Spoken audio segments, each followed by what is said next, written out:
चलो भैया, अभी तक हम लोगों ने दो फॉर्मूले पढ़े हैं, कंसेप्ट ऑफ रियल डेप्थ और एपरेंट डेप्थ में। ठीक है, concept of real depth and apparent depth में हमने दो फॉर्मूले पढ़े हैं। ठीक है, मतलब हमने क्या बताया था उसको भी देख लिया जाए एक बार। कि मान लीजिए कि हमारे पास किसी डेंसर मीडियम में, ये कौन सा मीडियम है? एक डेंसर मीडियम है।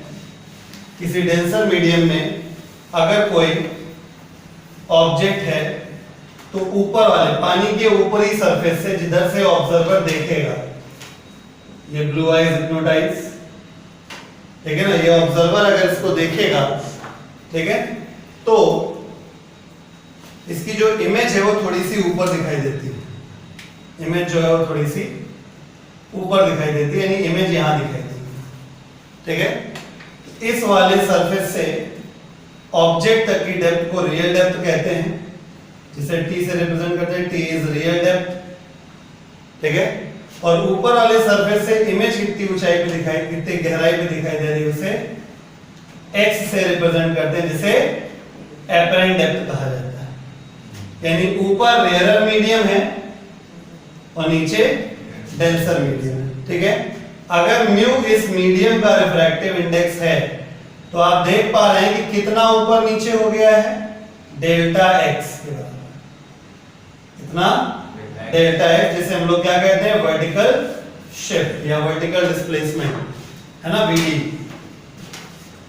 ठीक है, ये हो गया एडी एपरेंट डेप्थ, ये हो गया रियल डेप्थ, और ये हो गया वर्टिकल डिस्प्लेसमेंट। इससे रिलेटेड दो फॉर्मूले हमने बताए थे आपको। एक बताया था mu is equal to real depth upon apparent depth, चाहे ऐसे याद कर लो और चाहे याद करो mu is equal to T upon X, बात एक ही है। ठीक है, दूसरा फॉर्मूला जो हमने बताया था वो था वर्टिकल डिस्प्लेसमेंट डेल्टा एक्स का। Delta X equal to T in bracket 1 minus 1 upon mu. ठीक है, बात समझ में आ रही है? ये आपका ये दो फॉर्मूले हो गए। ठीक, अब इसके आगे कहानी हम लोग पढ़ाते हैं। ठीक है, अगली हेडिंग डालिए, हेडिंग डालिए factors affecting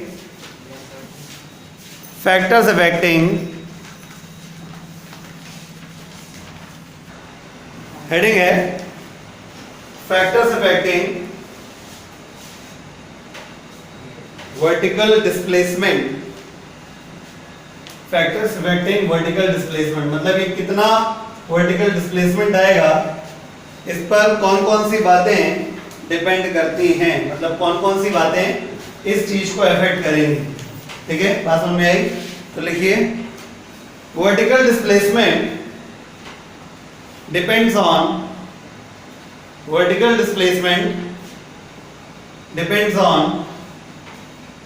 the following three factors. Vertical displacement depends on the following three factors. अगर बेटा सही से देखें इसको तो वर्टिकल डिस्प्लेसमेंट जो होता है उसको समझाने के लिए तीन जो फैक्टर्स हैं, तीन में से एक तो एग्जैक्ट तुरंत ही क्लियर है, टी यानी रियल डेप्थ। रियल डेप्थ यानी कि ऑब्जेक्ट वास्तविकता में कितनी गहराई में है। ठीक है, यानी डेल्टा एक्स डायरेक्टली प्रोपोर्शनल है टी के, ये बात तो सीधी सीधी दिख रही है। ठीक है, पहले मैं तीनों पॉइंट लिखवा दे रहा हूं आपको। तो मैंने क्या लिखवाया? क्या vertical displacement depend on following three factors. Number 1 लिखिए रिफ्रैक्टिव इंडेक्स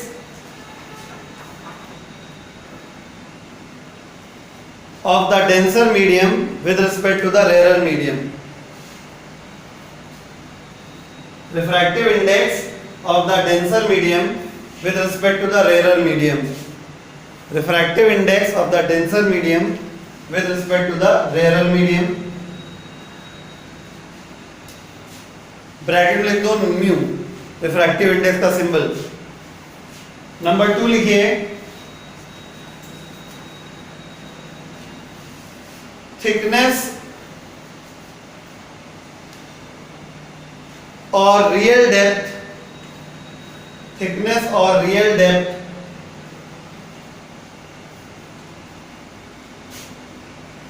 थिकनेस या ऐसे लिखे, रुकिए, थिकनेस को मतलब थिकनेस और रियल डेप्थ लिखा है तो और रियल डेप्थ काटी फिलहाल। Thickness of denser medium, thickness of denser medium और real depth, thickness of denser medium और रियल डेप्थ, ठीक है। यानी कि हम बात किसकी कर रहे हैं, टी की, ब्रैकेट में लिख दो स्मॉल टी। तीसरा है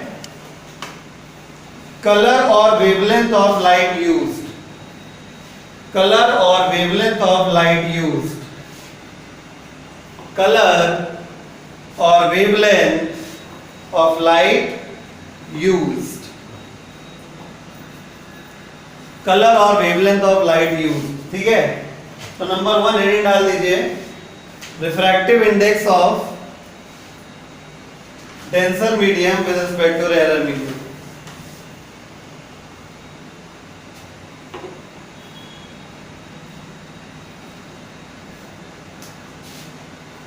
डिपेंडेंस समझेंगे इसकी हम लोग, ठीक है। अगर आप थोड़ा अपना मैथमेटिक्स वाला ब्रेन लगाएंगे तो आपको आंसर यही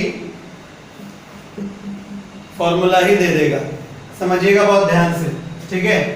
ये फॉर्मूला है अपने पास, डेल्टा x बराबर t in bracket 1 minus 1 upon mu. What the point, अगर मीडियम डेंसर होगा, बहुत ध्यान समझिएगा, मीडियम डेंसर होगा तो म्यू ज्यादा हो जाएगा, हो जाएगा। म्यू अगर ज्यादा है तो ओवरऑल 1 अपॉन म्यू की वैल्यू क्या हो जाएगी, कम हो जाएगी, ठीक है। सिंपल मैथमेटिक्स, अगर म्यू की वैल्यू, अगर मीडियम डेंसर है तो म्यू ज्यादा होगा, म्यू ज्यादा होगा तो 1 अपॉन म्यू कम हो जाएगा, ठीक है। यानी अब 1 में से कम घटाया जाना है, 1 में से अब कम घटाया जा रहा है, यानी ये वैल्यू ओवरऑल बढ़ गई। तो अगर ये बढ़ गई तो ये भी बढ़ गया। तो अगर आप पूरा दिमाग ना लगाएं, मोटी मोटी बात समझें तो साफ साफ दिख रहा है, म्यू में भी देखो एरो ऊपर लगा है और डेल्टा एक्स में भी एरो ऊपर लगा है। इसका मतलब ये हुआ कि जो वर्टिकल शिफ्ट होता है वो म्यू बढ़ाने के साथ बढ़ जाता है। आई बात समझ, जो वर्टिकल शिफ्ट होता है वो म्यू बढ़ाने के साथ बढ़ जाता है, ठीक, क्लियर। तो लिखिए, लिखिए, higher is the refractive index of the denser medium with respect to rarer medium, higher is the refractive index of, higher is the refractive index of denser medium with respect to rarer medium, higher is the refractive index of denser medium with respect to the rarer medium, comma,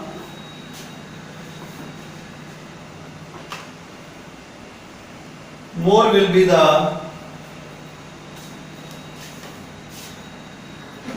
तो clear हो गया कि जितना ज्यादा refractive index होगा denser medium का उतना ही ज्यादा ये और इसकी इमेज ऊपर सरक जाएगी।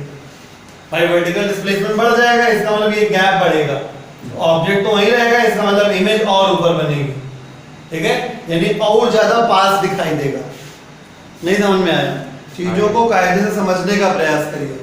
भाई अगर म्यू ज्यादा होगा तो डेल्टा एक्स ज्यादा होगा, डेल्टा एक्स ज्यादा होने का मतलब ऑब्जेक्ट से उतना ही ऊपर इमेज बनेगी, यानी ऑब्जर्वर को उतना ही नजदीक दिखाई देगा इमेज, समझ गए ये चीज।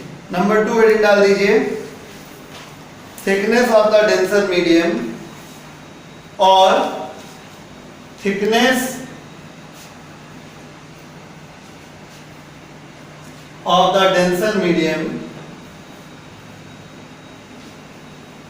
और real depth,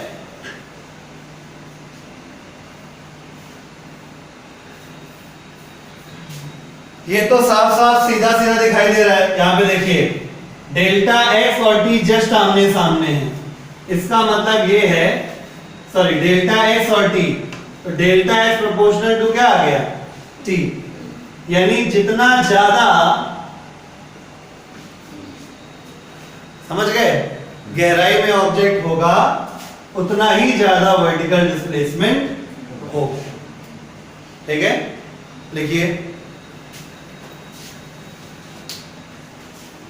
thicker is the medium, thicker is the medium,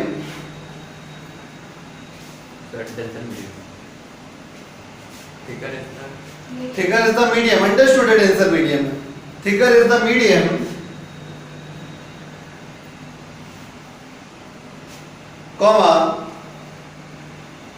more will be the vertical displacement and vice versa. पहले वाले पॉइंट में भी एंड वाइस वर्सा बढ़ा लीजिएगा। Thicker is the medium comma more is the vertical displacement and vice versa. बात समझ में आ गई? ठीक है, clear.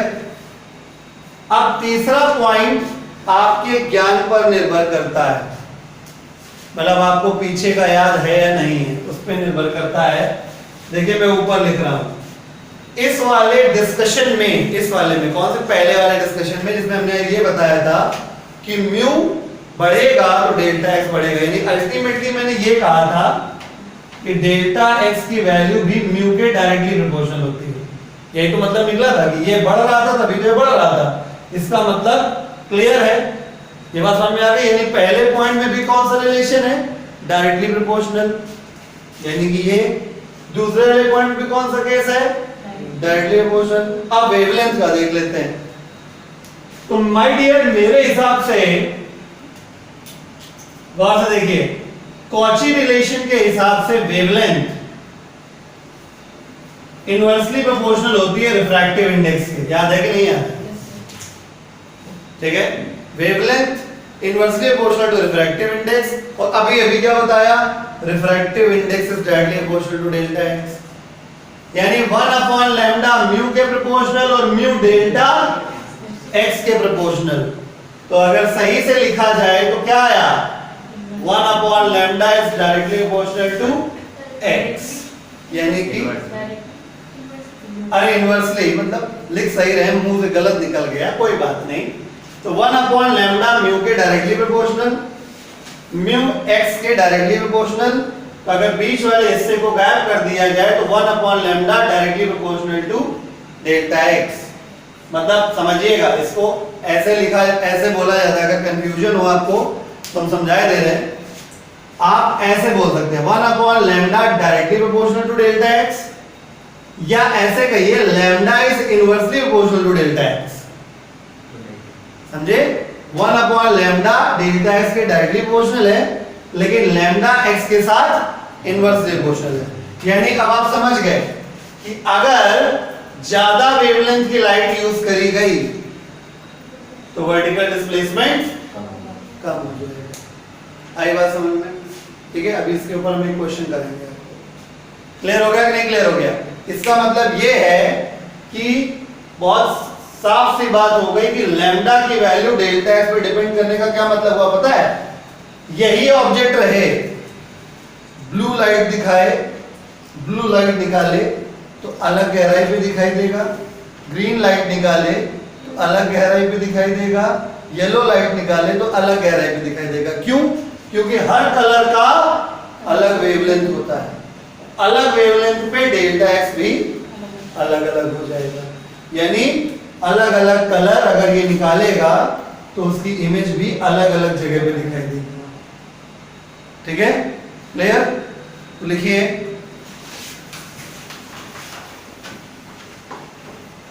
More is the, heading लिखिए नहीं लिखिए, हेडिंग तीसरी लिखिए। ठीक है, वेवलेंथ और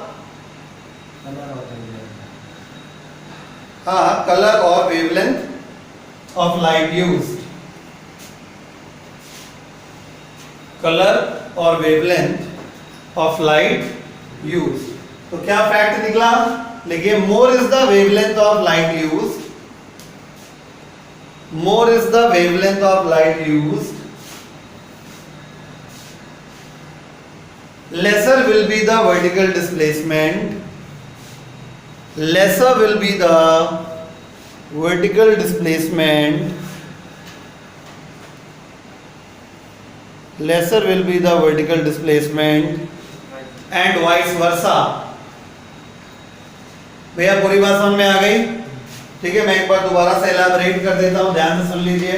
हमने आपको कल जो पढ़ाया था वो ये था कि ये मान लीजिए कि एक डेंसर मीडियम है, डेंसर मीडियम में हमारा एक ऑब्जेक्ट है, ऑब्जर्वर हमारा रेयरर मीडियम में है। तो अगर mu refractive index of denser medium with respect to rarer medium हो, तो ये ऑब्जर्वर देखता है कि ऑब्जेक्ट जहां पे है उसकी जो इमेज है वो थोड़ी ऊपर दिखाई देती है। तो माय डियर, ऊपर वाले सरफेस से यानी डेंसर मीडियम के ऊपरी सरफेस से ऑब्जेक्ट तक वाली डेप्थ को रियल डेप्थ कहते हैं, इसी को थिकनेस भी कहा जाता है, इसी को थिकनेस भी कहा जा सकता है, इसीलिए इसका सिंबल टी दिया गया है। ठीक है, जितनी गहराई पे इमेज दिखाई देती है उसे एपरेंट डेप्थ कहते हैं। क्या कहते हैं? एपरेंट डेप्थ कहते हैं, इसे एक्स से रिप्रेजेंट करते हैं। इसका मतलब ऑब्जेक्ट जहां पे है और इमेज जहां सरक गई वो वर्टिकली डिस्प्लेस हो गया, तो इतनी जो शिफ्टिंग हुई है इसे वर्टिकल डिस्प्लेसमेंट कहते हैं। ठीक है, तो मैंने दो फॉर्मूले बताए आपको कल। क्या बताया था कि diffractive index of denser medium with respect to rarer medium is equal to real depth upon apparent depth, या mu is equal to x upon t आप लिख सकते हो। मैं मिटाता जाता हूं, जो जो बताता जाऊंगा साफ कर देंगे। ठीक है,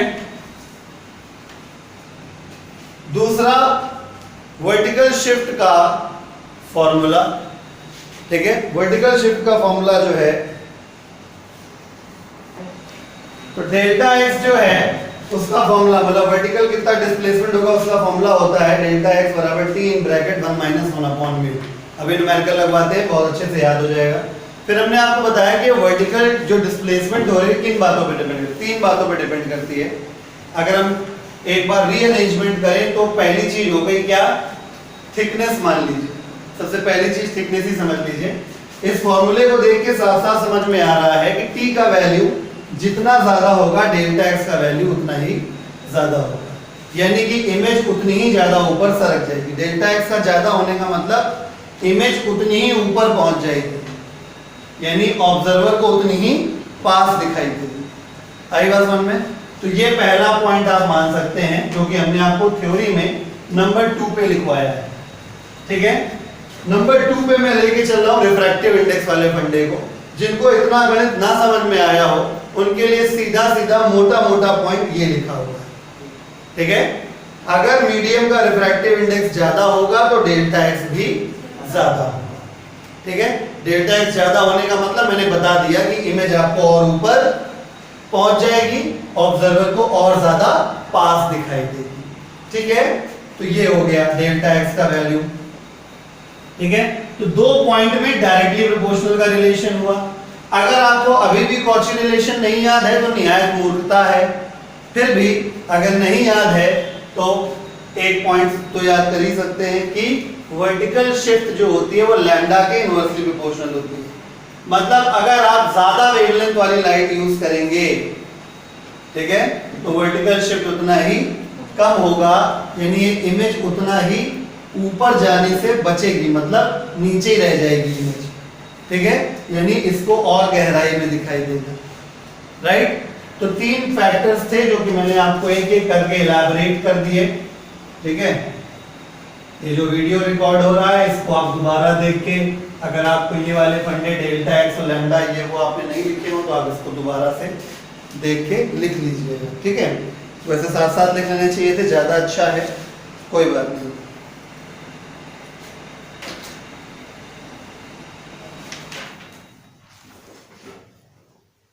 ठीक है, चलिए क्वेश्चन लिखिए। क्वेश्चन वैसे शीट में होगा, शीट निकालिए जरा। शीट में क्वेश्चन नंबर 15 है। ठीक है। और जो लोग ये वीडियो देख के नोट्स बनाएंगे उनके लिए मैं क्वेश्चन पढ़ देता हूं। क्वेश्चन में लिखा है the apparent depth, question number डाल दे रहे हैं पहले। सर हम तीन में ये लिखा ही नहीं है। As seen from the As seen above. from above. As seen from above वो गलती से लिख दिया, उतना काट दीजिए उसको शीट में। क्वेश्चन यहां से स्टार्ट है, मैं क्वेश्चन बोल रहा हूं। The apparent depth of a liquid in a vessel is 15 centimetre, comma when its real depth is 20 centimeter, full stop, find the refractive index of the liquid। ये है सवाल, ठीक है। तो क्वेश्चन नंबर 15 आपने देखा, मैं पढ़ भी चुका हूं, ठीक है। जो लोग ये वीडियो देख रहे हैं क्वेश्चन मैंने बोल दिया है, इसको लिख लीजिएगा कॉपी में। The apparent depth of the liquid, apparent depth यानी किसकी वैल्यू, x की वैल्यू कितनी है, 15 centimetre. When its real depth is 20 centimetre, real depth को किससे रिप्रेजेंट करते हैं, t से, कितना हो गया 20 centimetre. Find the refractive index of the liquid, refractive index of the liquid निकालना है। हम जानते हैं, वी नो दैट, है ना, we know that, I know that, ठीक है। तो mu is equal to real depth t अपॉन एपरेंट डेप्थ x, ये फॉर्मूला हो गया। तो mu is equal to real depth हो गया कितना 20, एपरेंट डेप्थ x हो गया 15, यानी 5 तियां 15, 5 को 20। तो म्यू इज इक्वल टू 4/3 या 1.33 आप कह सकते हैं। आगे बात समझ में। रिफ्रैक्टिव इंडेक्स का कोई यूनिट नहीं होता, इस वजह से यूनिट नहीं लिखा जाएगा, ठीक है। चलिए क्वेश्चन नंबर 16 पे आएंगे शीट में। क्वेश्चन नंबर 16, क्वेश्चन नंबर 16 में है, मैं क्वेश्चन पढ़ रहा हूं। A point source of light O of single colour is seen through a rectangular glass slab PQRS। The paths of the two rays in and outside of the slab are shown in the figure। अभी हम figure बनाते हैं। in the तो पहला part है सवाल में, in the diagram label the position I of the source, label the position I of the source O where it will appear when seen through the surface RS। second part है, does the source O appear to be nearer or farther with respect to the surface PQ। third part है, how does the shift depend on the thickness PS or QR of the slab, question mark। fourth part है, justify your answer in third part with the help of appropriate ray diagram।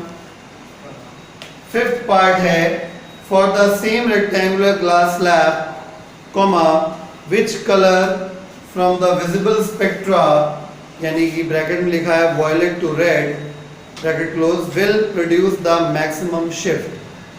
मैं diagram बना देता हूं। Question को सुन के डरे नहीं। आधे लोग तो मतलब क्वेश्चन की थिकनेस को देख के ही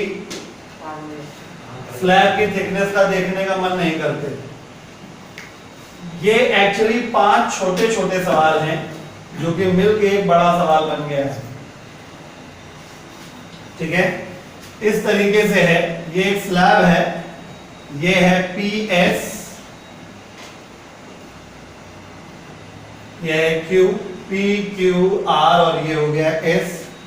इसमें ये O ऑब्जेक्ट है, एक लाइट रे सीधा पास हुआ है, ऐसे ऐसे ऐसे, एक लाइट रे ऑब्लिकली गिरा हुआ है। ऑब्वियसली ये थोड़ा सा है ना बेंड हो जाएगा क्योंकि डेंसर मीडियम में जा रहा है। बाय द वे हम अपनी तरफ से नहीं बना रहे क्योंकि क्वेश्चन में ही ये डायग्राम गिवन है। उसके बाद ये रे बाहर ऐसे निकल गई, ठीक है। तो ये है पूरा का पूरा क्वेश्चन। अब इसको आप ट्राई करिए। हाँ भाई, तो ये क्वेश्चन नंबर 16 है हमारी शीट का, और इस क्वेश्चन में बोला गया है एक पॉइंट सोर्स है O, ये ठीक है, और दो लाइट रेज दिखाई गई हैं, एक लाइट रे ये है, एक लाइट रे ये है। ठीक है, टेंशन लेने की कतई जरूरत नहीं है, क्वेश्चन निहायत आसान है। क्वेश्चन में बोला गया है अ point source of single colour, एक ही कलर की लाइट है, क्योंकि इसका मल्टी कलर क्या होगा उसके ऊपर हम एक क्वेश्चन आपकी बुक में नहीं है लेकिन हम बना के पूछेंगे। ठीक है, तो a point source of light O of single color is seen through a rectangular glass slab PQRS.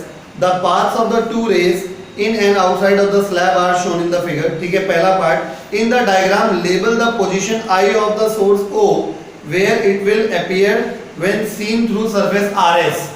यानी जब आप RS से देखेंगे, मतलब ये ब्लू आइज हिप्नोटाइज वाला आदमी इधर है, RS के थ्रू देखने का मतलब क्या है कि आंखें इधर है, तो इस आदमी को किधर दिखाई देगा, इस आदमी को दिखाई देगा, इसको थोड़ा सा और इधर कर देते हैं, ऐसे है मान लीजिए, तो इस आदमी को ये लगेगा कि ये रे कहां से आ रही है,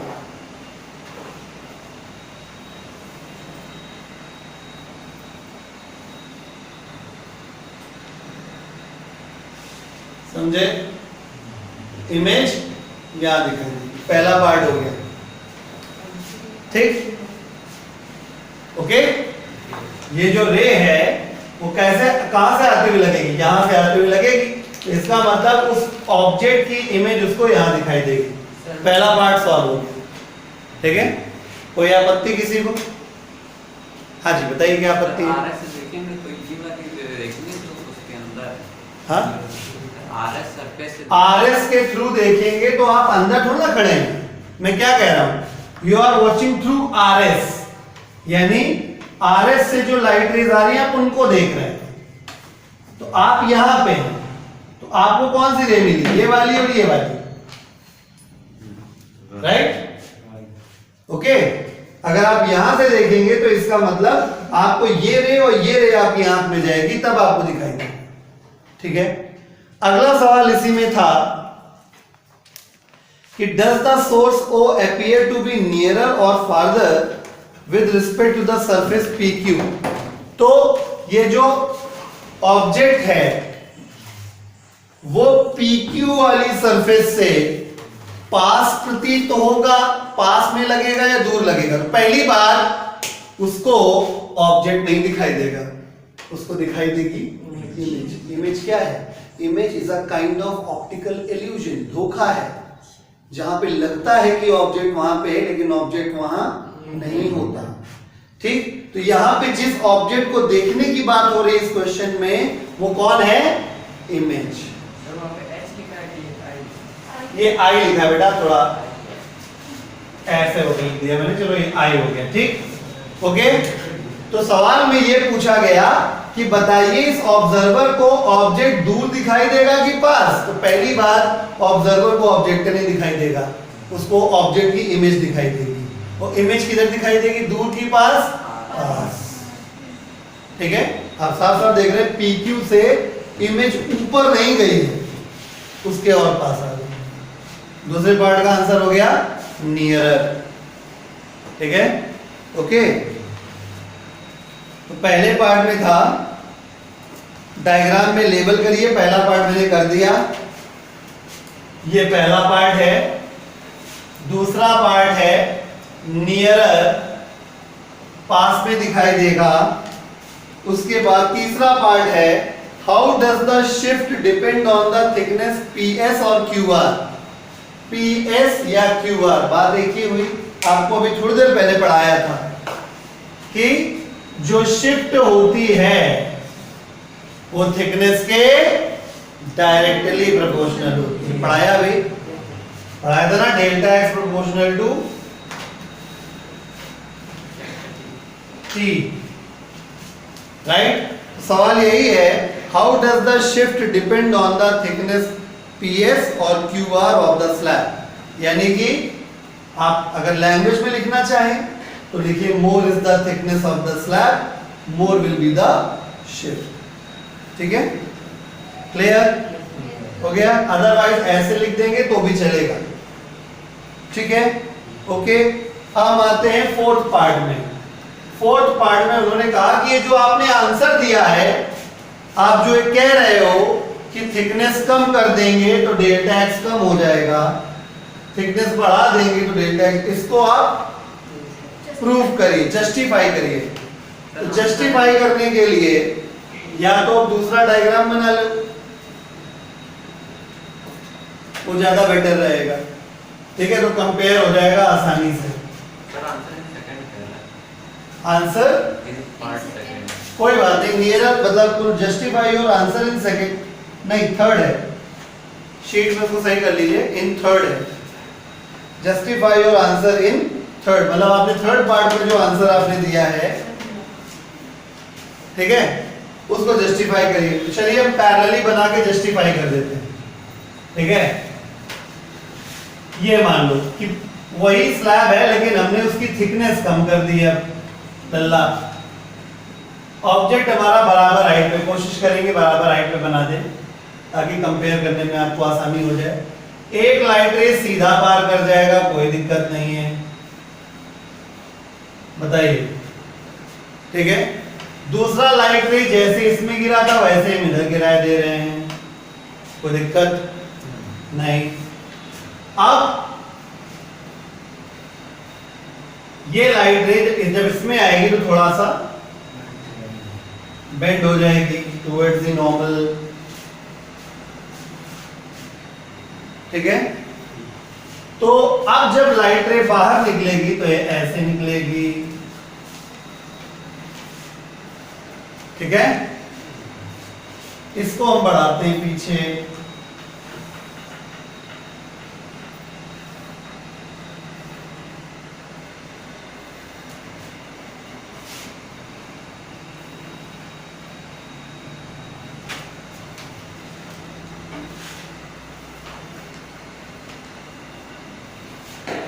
थोड़ा वेयर डायग्राम सही से बनाना पड़ेगा,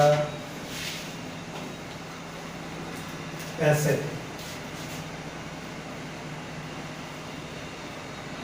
तो अच्छे से बनाएंगे, आपके पास तो स्केल होगा, प्रॉपर्ली बना सकते हैं।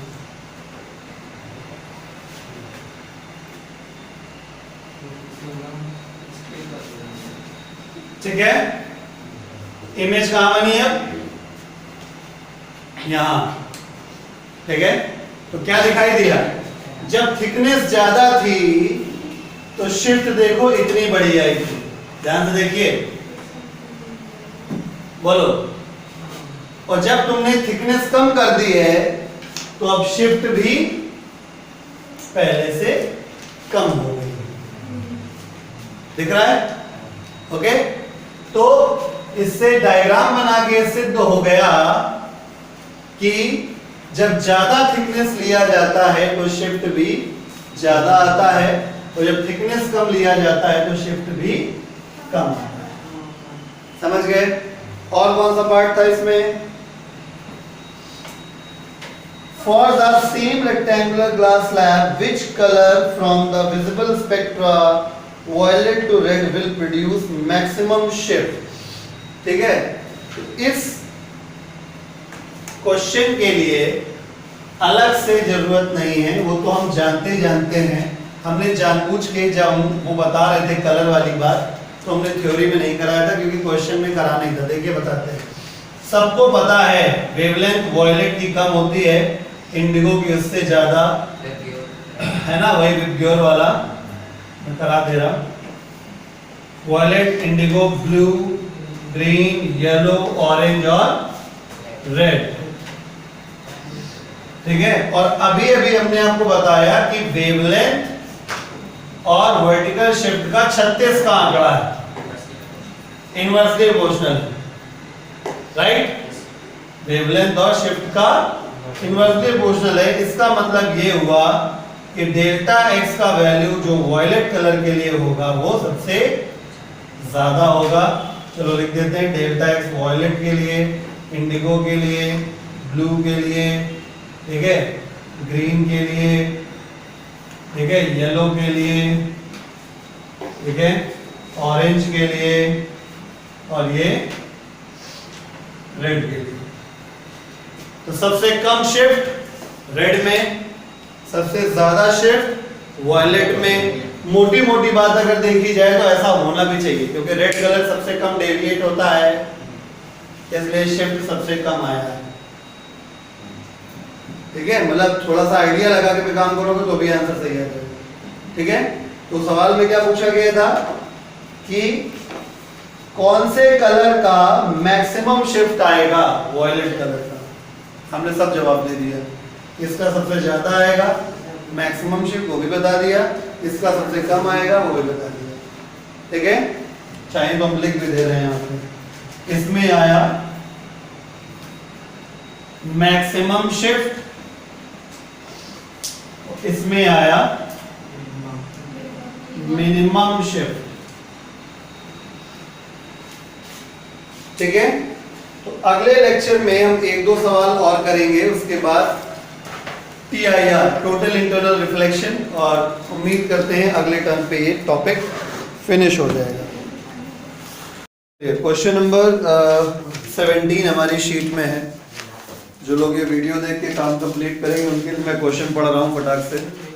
क्वेश्चन है, a glass slab is placed over a piece of paper on which Vibgyor is printed with each letter into corresponding color.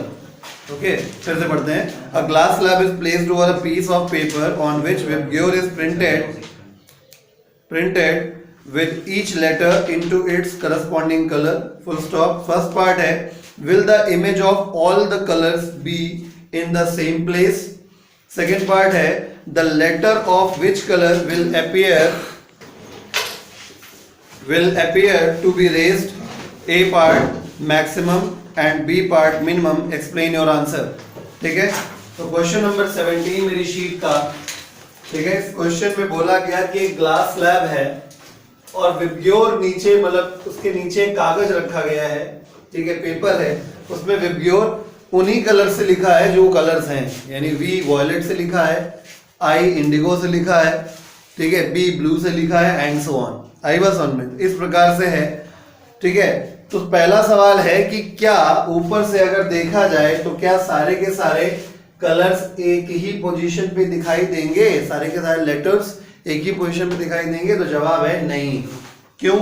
क्योंकि हमने आपको कल ही बता दिया था कि जो शिफ्ट होती है, ठीक है, जो शिफ्ट होती है डेल्टा एक्स, वर्टिकल शिफ्ट, ठीक है, जो वर्टिकल शिफ्ट होती है दैट इज डेल्टा एक्स, वो इनवर्सली प्रोपोर्शनल होती है वेवलेंथ के। ठीक है, यानी कि अलग अलग कलर का वेवलेंथ अलग अलग होगा, तो अलग अलग कलर के लिए वर्टिकल शिफ्ट भी अलग अलग होगा। तो पहले पार्ट का आंसर ये आएगा कि सभी एक ही पोजीशन पे, एक ही लोकेशन पे दिखाई नहीं देंगे। लिखते जाइए साथ साथ। ठीक है, तो ये 17 क्वेश्चन में जो ए पार्ट है उसका आंसर ये बनेगा नो। क्यों no?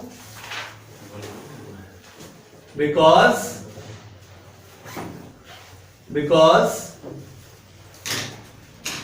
each color will suffer different vertical shift as each color has its own wavelength। Bracket में डेल्टा एक्स प्रोपोर्शनल टू 1/लैम्डा आप लिख सकते हो। ठीक है, बाय द वे रीजन नहीं पूछा था लेकिन मैंने रीजन लिख दिया है। ठीक है, सवाल क्लियर हुआ? ठीक है, ग्लास स्लैब के नीचे VIBGYOR लिख के एक प्लेट में रख दिया गया, ऑब्जर्वर ऊपर से देख रहा था। तो सवाल ये था कि सारे जो कलर्स हैं वो सब अपने अपने कलर से लिखे हुए थे। ये वॉयलेट कलर से लिखा था, ये इंडिगो से लिखा था, ये ब्लू से लिखा था, ये ग्रीन से लिखा था, ये येलो से लिखा था, ये ऑरेंज से लिखा था, ये रेड से लिखा था। सवाल ये था कि सारे के सारे क्या एक ही पोजीशन पे दिखाई देंगे? तो जवाब है नहीं दिखाई देंगे। क्यों नहीं दिखाई देंगे? क्योंकि अलग अलग कलर का वेवलेंथ अलग अलग होता है और अलग अलग वेवलेंथ के लिए डेल्टा एक्स का वैल्यू भी अलग अलग होगा। यानी इस स्थिति में डेल्टा एक्स की जो वैल्यू है सभी कलर के लिए अलग अलग होगी, यानी हर कलर अलग अलग अलग अलग डिस्प्लेसमेंट सफर करेगा और हर कलर अलग अलग जगह दिखाई देगा। आई बात समझ में? तो ये ए पार्ट हो गया। अब मैं बात करता हूं बी पार्ट की, मतलब ए पार्ट क्या, सॉरी ये फर्स्ट पार्ट था इस क्वेश्चन का, ठीक है। अब हम सेकेंड पार्ट के ए पार्ट में जाते हैं। The letter of which colour will appear to be raised maximum, ये इसका जवाब भी इसी के पास है, ठीक है। सबसे ऊपर वही दिखाई देगा जिसमें डिस्प्लेसमेंट शिफ्ट सबसे ज्यादा हुआ हो। कल भी हमने ये बात डिस्कस करी थी, ठीक है। जिस सबसे ऊपर अगर दिखाई देना है यानी खिसकना सबसे ज्यादा चाहिए। अगर सबसे ऊपर देखना है तो जो ऑब्जेक्ट है उसकी इमेज को उतनी ही ऊपर बनना चाहिए, यानी ये ज्यादा होना चाहिए। तो ये ज्यादा तब होगा जब वेवलेंथ कम होगी, ठीक है। तो सबसे ज्यादा रेज्ड कौन दिखाई देगा? जिसकी वेवलेंथ सबसे कम है। सबसे कम वेवलेंथ किसकी होती है? वायलेट की, ठीक है। आई बात समझ में? तो आप चाहें तो ऐसे लिख सकते हैं, ठीक है। Violet color will be raised maximum as it will suffer maximum vertical displacement, ठीक है। ब्रैकेट में आप ये लिख सकते हो डेल्टा एक्स प्रोपोर्शनल टू 1/लैम्डा, तो डेल्टा एक्स ज्यादा तो लैम्डा कम होना चाहिए। बी पार्ट में आ जाते हैं इसी में, ठीक है। अब मिनिमम कौन सा है? तो मिनिमम के लिए सीधी सी बात, फिर यहीं पे आ जाइए आप। अगर मिनिमम रेस हुआ हो यानी नीचे ही पड़ा हो, यहीं कहीं थोड़ा ही सा रेस हुआ, यानी सबसे कम वर्टिकल शिफ्ट होना चाहिए। सबसे नीचे पड़े रहने के लिए सबसे कम वर्टिकल डिस्प्लेसमेंट होना चाहिए। तो सबसे कम वर्टिकल डिस्प्लेसमेंट उसका होगा जिसकी वेवलेंथ सबसे ज्यादा होगी। सबसे ज्यादा वेवलेंथ किसकी है? रेड कलर की। तो आंसर हो गया red colour will be raised minimum age it will suffer क्या? मिनिमम वर्टिकल डिस्प्लेसमेंट या ब्रैकेट में डेल्टा एक्स प्रोपोर्शनल टू 1/लैम्डा, ये कम चाहिए तो ये ज्यादा होना चाहिए। वैसे भी मोटे मोटे आइडिया से अगर देखा जाए तो रेड कलर की स्थिति डेविएट होने वाली नहीं होती, या होती भी है तो बहुत कम डेविएट होता है। तो मोटा मोटा आइडिया भी आप अगर लगाते हैं तो बड़े आराम से आंसर पा जाते हैं कि सबसे कम अगर कोई शिफ्ट होगा अपनी जगह से तो वो है रेड कलर, ठीक है, क्योंकि रेड कलर डेविएट नहीं होता। आई बात में बहुत कम डेविएट होता है। इसका मतलब जो सबसे ज्यादा डेविएट होके ऊपर पहुंचेगा वो वायलेट होगा, और सबसे कम डेविएट होके जो थोड़ा नीचे सबसे नीचे आएगा वो रेड होगा। आई बात समझ में? अगला क्वेश्चन नंबर 18 है, ठीक है। जो ये वीडियो देख के नोट्स बनाएंगे उनके लिए मैं क्वेश्चन पढ़ रहा हूं। क्वेश्चन में लिखा है अ coin is kept, question number 18, a coin is kept inside water. Water का म्यू दिया गया 4/3 when viewed from air in a vertical direction, ठीक है, comma appears to be raised by 2.0 mm.